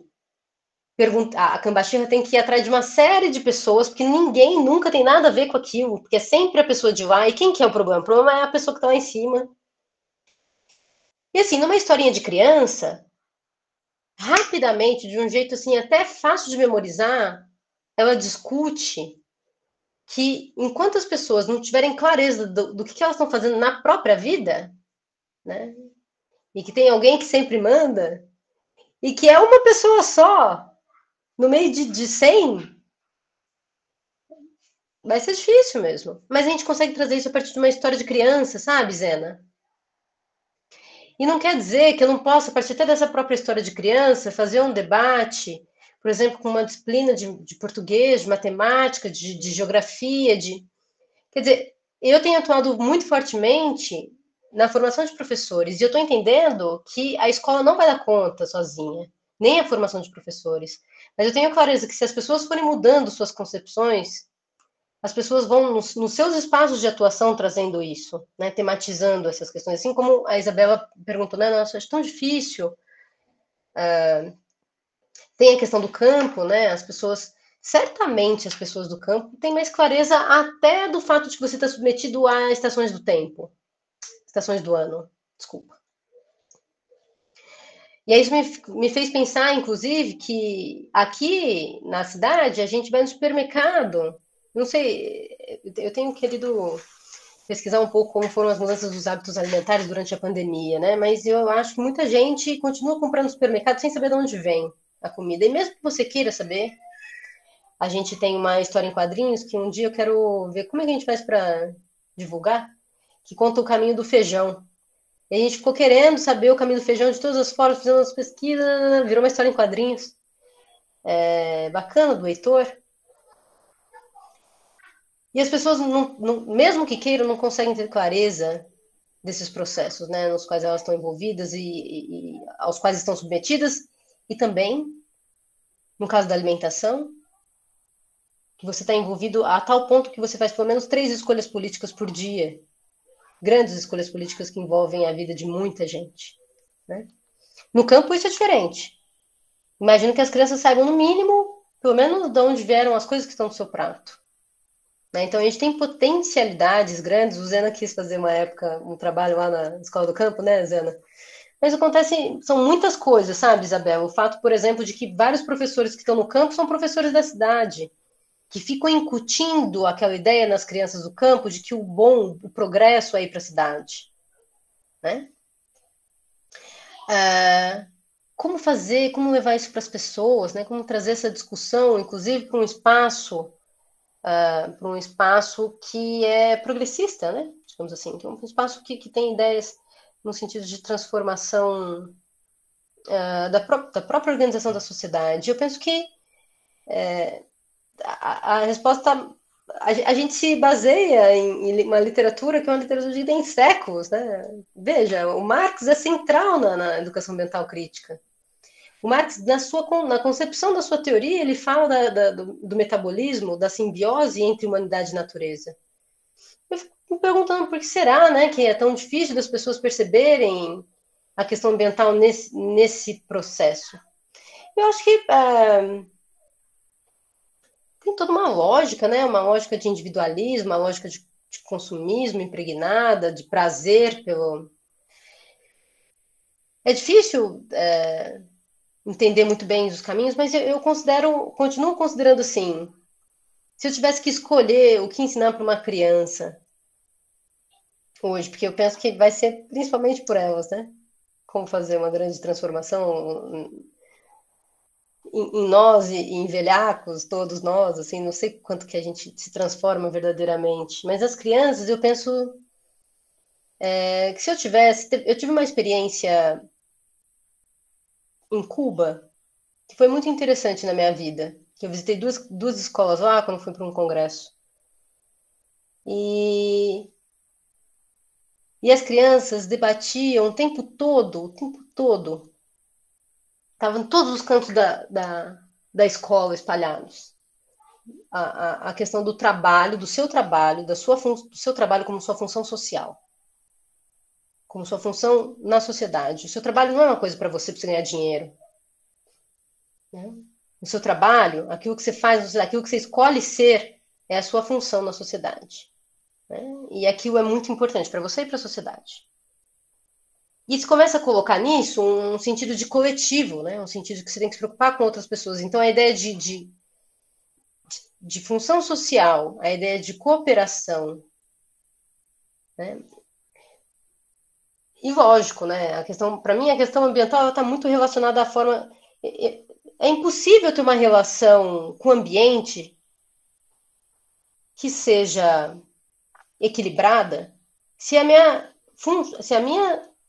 relação social, ela não é equilibrada. Como que eu vou ter uma relação com o ambiente que não seja exploratória se a relação entre próprios seres humanos, né, entre pessoas que se identificam ali, é baseada na exploração? Então, discutir a questão da exploração, para mim, é central também. Agora, como é que a gente consegue possibilitar que esses coletivos não fiquem todos dispersos, pulverizados, cada um lutando por um manicômio, outro cárcere, outro... Eu entendo que a luta é pelo próprio processo de produção da vida. Gente, se a gente não perceber que o capitalismo o capitalismo traz essa origem exploratória e o resto é decorrência, né? E eu não tô nem querendo dizer que a gente não tem... Para mim, as questões são históricas. A gente estava recentemente discutindo no grupo nosso da residência a relação Brasil-África, ancestralidade, e como é que tudo isso aí está relacionado também a um processo de acumulação. Né? Um processo de voltar a vida para um objetivo, que é o objetivo de acumulação, e que favorece a quem?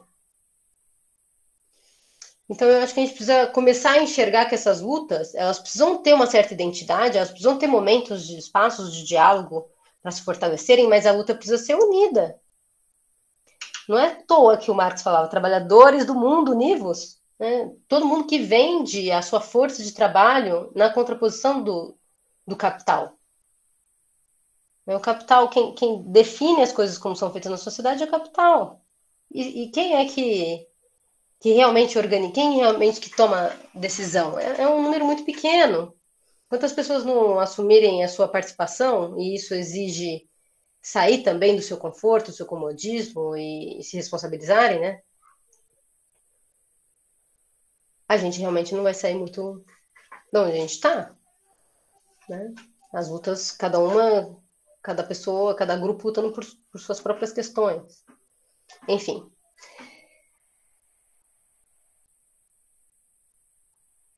Lívia, acho que é a Lívia agora, depois da Gisele.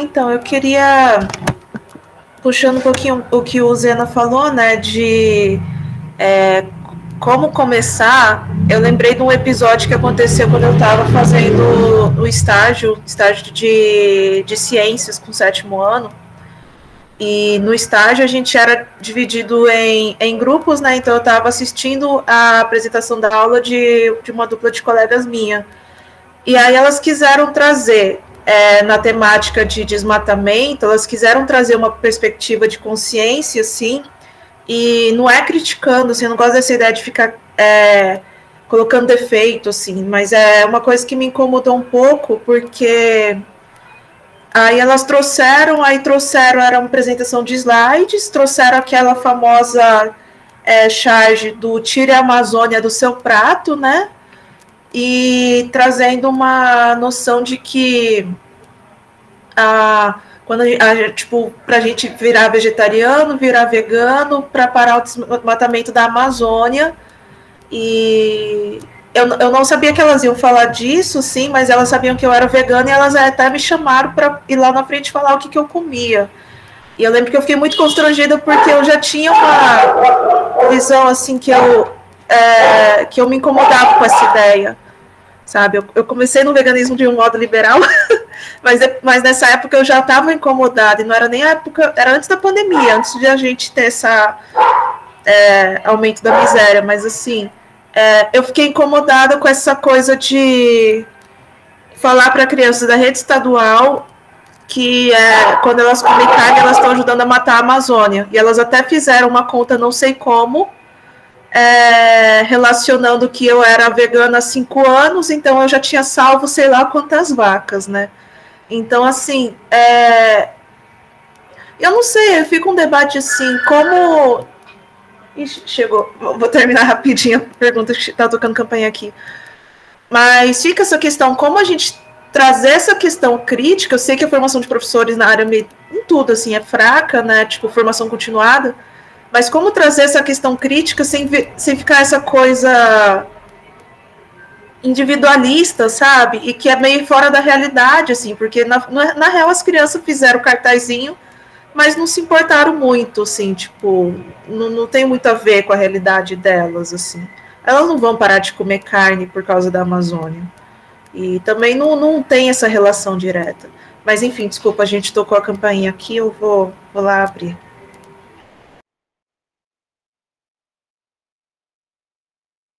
Às vezes eu acho que rola a Gisele ser você, e daí responde tudo junto, porque às vezes dá tempo dela ouvir a resposta. Daí, o que vocês acham? Acho que daí finalizar, né? Porque já é 8h20 e também a Marina, né, tem uma vida com 2 filhos e outras coisas da vida. Pode ser a gente, tipo, mas a Gisele, sei lá, talvez uma última, não sei. Acho que pode ser enquanto eu pergunto, quem quiser levantar a mão. Aí perguntar para a Marina primeiro, né? Se pode ser, Marina, esses últimos 2 e pra gente finalizar. Você pode fazer como a Gisele propôs, na fala da Gisele, quem quiser se inscrever.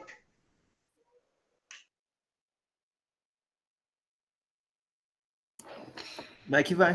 Então, na verdade, o que eu quero falar é meio que, sei lá, uma reflexão misturada com uma pergunta, que eu também não sei exatamente como perguntar, mas que tem um pouco a ver com a resposta anterior, assim, com essa questão de muitas pautas que ficam lutando, assim, cada um no seu núcleo, quando, na verdade, assim, é algo muito maior, sabe?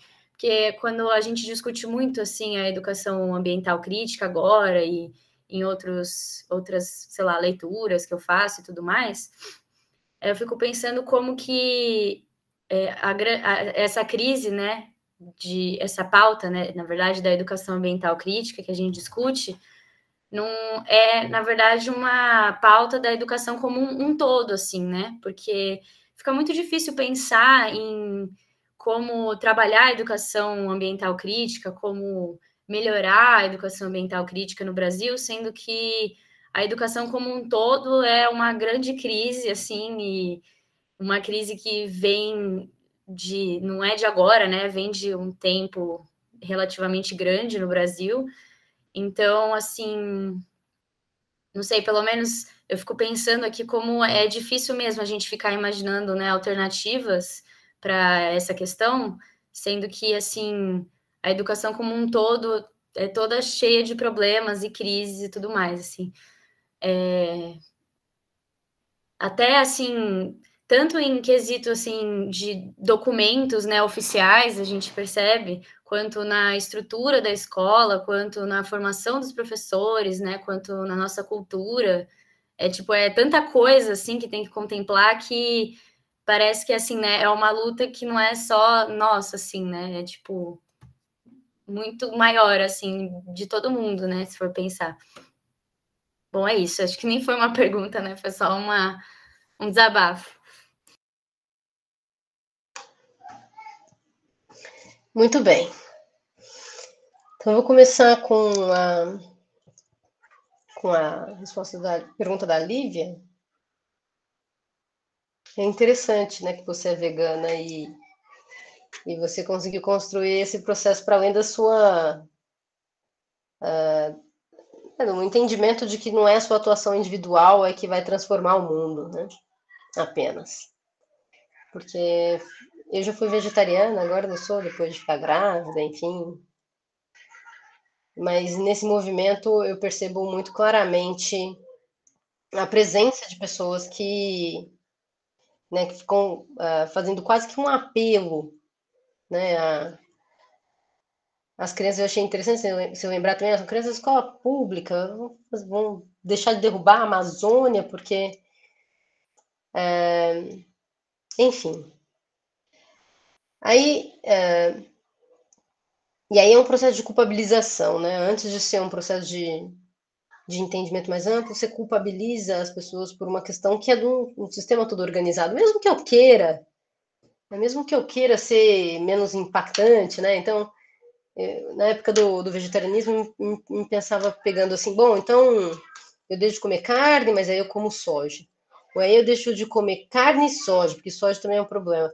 Aí eu fico anêmica porque eu consigo adquirir todas as proteínas, não só necessária, e aí eu retroalimento a indústria farmacêutica, que aí tem outros problemas. Quer dizer, no fim das contas, a gente precisa tentar trazer para as nossas questões individuais uma certa coerência com aquilo que a gente acredita, eu penso. Com a clareza de que a gente não vai conseguir dar conta individualmente dos problemas, mas que a nossa ação, nossa atuação, ela é além da minha existência como um sujeito, numa pessoa, na minha família, enfim, ela é antes a minha prática social. Né? Então, a partir da minha prática social, o que as pessoas estão vendo, como eu me comporto, o que eu falo, como é que eu atuo, essas coisas estão colocadas, né? E é mais fácil, né, a gente fazer essa... Não é porque é mais fácil, gente. É porque o discurso da educação ambiental, ele também foi incorporado pelo capitalismo e pelas grandes indústrias, inclusive vendem mais, né, quando são verdes, quando tem esse apelo verde. Então, o trabalho com a educação ambiental crítica é um trabalho contra-hegemônico. O trabalho com a educação crítica. Não vamos para a educação ambiental nesse caso, né? Agora que a gente está tendo clareza de que debater para onde eu estou formando sujeitos, de onde e para onde, que sociedade eu quero, que projeto de sociedade eu quero, eu não preciso ir para a educação ambiental, eu posso falar isso amplamente na educação.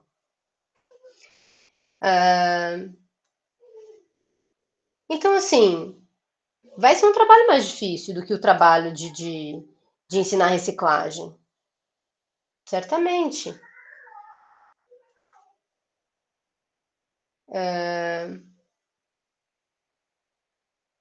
E aí eu fico pensando assim, né? Também a partir das questões colocadas pela Gisele, das muitas pautas, dos problemas da educação de maneira geral. Então, a educação, ela também... Então, essa semana eu estava discutindo com o pessoal do estágio a origem. O Zena fez parte de uma peça de teatro que a gente fez também nessa direção, sobre a origem da escola. E a origem da escola, do jeito que ela está, ela também foi feita no processo revolucionário burguês. A escola é uma instituição que nasce na Revolução Burguesa, inclusive como instrumento para a propagação ideológica dessa sociedade, fortalecimento dessa sociedade. Então, a escola também é uma coisa que a gente precisa trazer para nós, só que ali dentro, sendo um processo que é dialético, sendo um processo que não é linear, a escola ela tem várias contradições, e a principal que coloca a escola como um espaço importante para a nossa luta é o fato de que ali tem um monte de gente pensando. E mais de 80% da população, das crianças, dos filhos dos trabalhadores.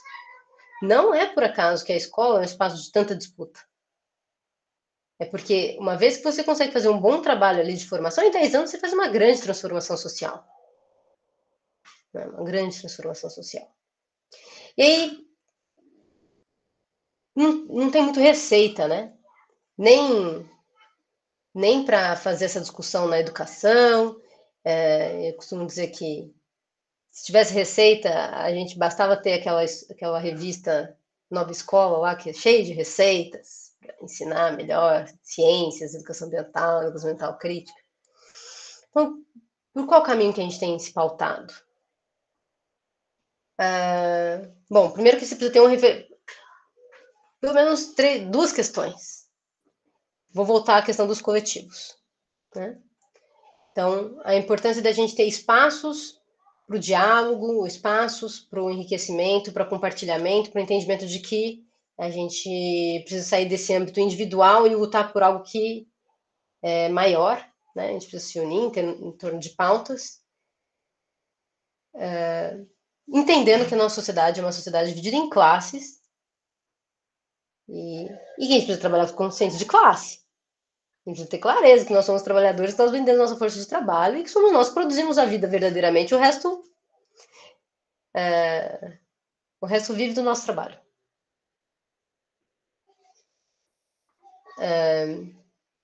Então, essa é a primeira questão, né? Do coletivo da consciência de classe. A segunda questão é se respaldar num referencial, né?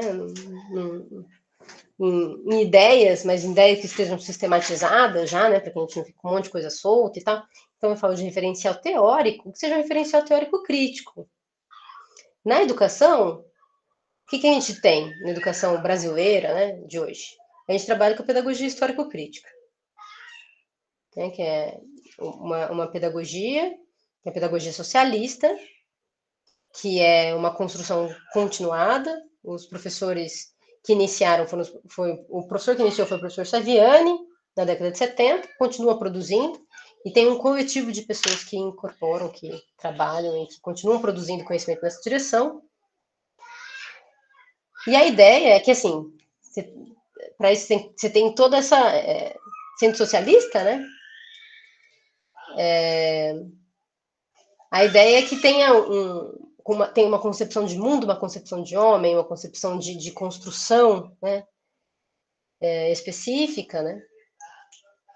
Parecida com essa que a gente tem discutido até aqui, no dia de hoje. E, sobretudo, que a gente vai procurar não descolar os nossos processos educativos na escola, e seja onde for, da realidade onde esses processos estão se dando.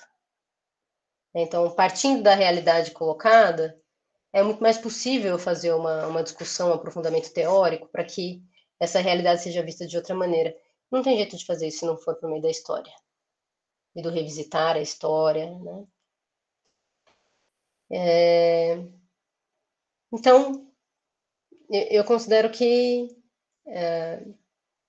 eu não tenho muitas respostas, eu tenho algumas pistas.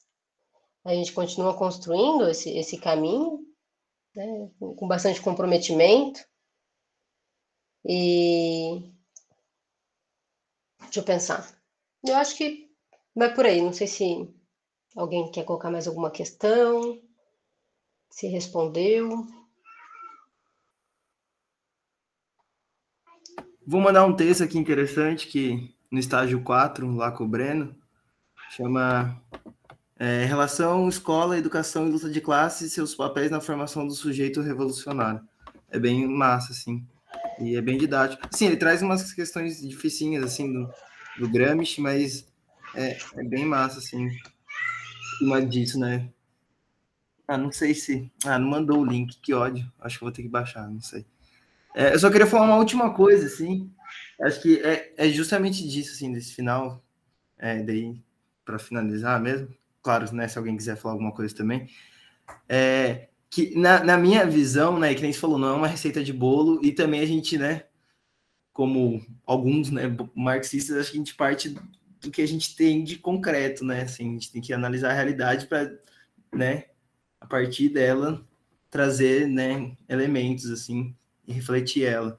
Mas eu acho que, assim, que quando eu penso em educação crítica, né, eu penso mais trazer as contradições, trazer perguntas do que ter as respostas, porque eu sinto que a educação, no geral, e, sei lá, educação ambiental conservacionista, conservadora, sei lá, enfim, a gente traz as coisas como meio que inércia, tivessem paradas, né, como se tivessem, tipo assim, como se a história não fosse um movimento das coisas, né, como se as coisas, tipo assim, elas são assim porque elas simplesmente vão ser assim e vão continuar sendo assim, como se não existisse um movimento antes dela para chegar a ela e que vai continuar tendo movimento, independente da nossa existência aqui na Terra ou não.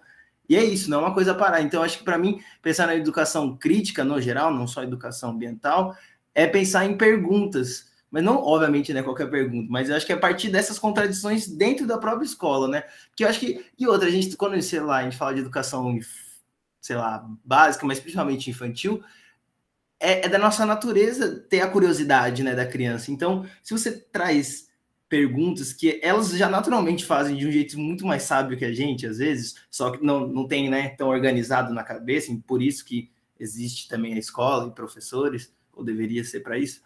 Mas eu acho que é isso, é trazer mais as relações de contradição, do porquê. Por que o Brasil é um país tão grande e tem tanta terra boa para produzir, mas tanta gente passa fome, tipo, coisas do tipo, né? E, na minha opinião, aprendendo muito com a Marina, eu acho que um dos caminhos possíveis dentro da educação ambiental crítica é a alimentação. É a alimentação porque é básico, né? Todo mundo come, né? Todo mundo precisa comer. Então, acho que já parte da realidade que, tipo assim, a gente vai partir que, tipo assim, você come, eu como. Eu dei uma aula, e aqui eu juro que eu vou finalizar. Eu dei uma sequência didática no estágio 3, que foi sobre... Como que era? Acho que é tecnologia... Putz, eu esqueci o nome. Alimentação, tecnologia e questões étnico-raciais, né? E daí, a primeira aula, a gente partiu justamente da merenda escolar e do auxílio emergencial, né? Porque eles relataram, né, era um pessoal do terceiro ano, assim, de uma escola de Lavras, que, isso atrapalhou muito, né? Que é a questão de diminuir o auxílio emergencial e mesmo mantendo a merenda, que é uma coisa que ajudava muito no dia a dia ali dos pais, mas que isso teve um impacto direto e significativo na vida do trabalho dos pais, deles terem que, né, cuidar dos irmãos e tudo mais. Então, assim, eu vejo que é mais trazer as contradições até para nós mesmos, não só para os alunos, acho que para nós mesmos, né? compreender melhor. E um caminho que eu vejo para mim que é muito interessante trabalhar é dentro da alimentação, assim, só isso. E é isso, agradecer de novo, muito obrigado, Mar.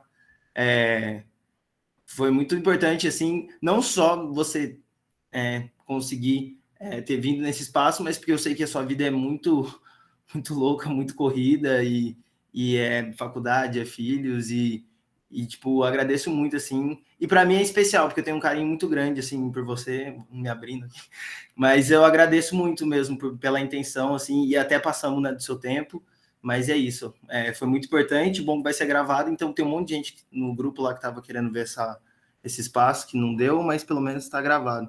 E é isso, se alguém quiser falar alguma coisa, obrigado, Mar.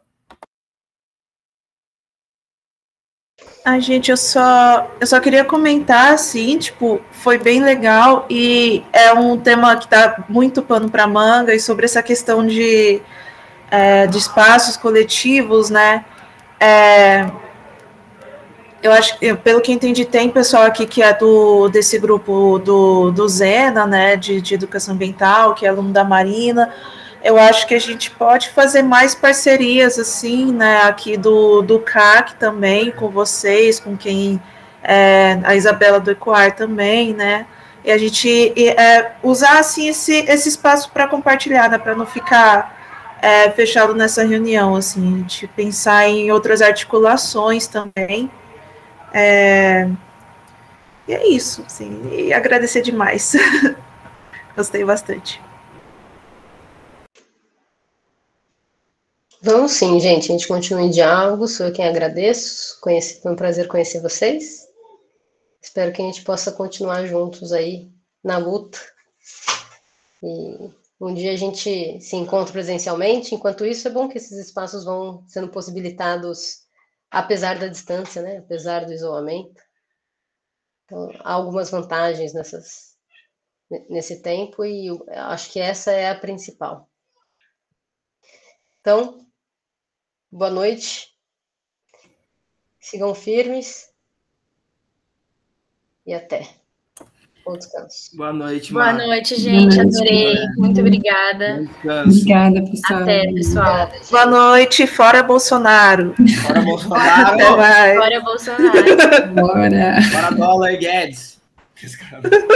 Boa noite. Tchau, tchau, gente. Boa noite.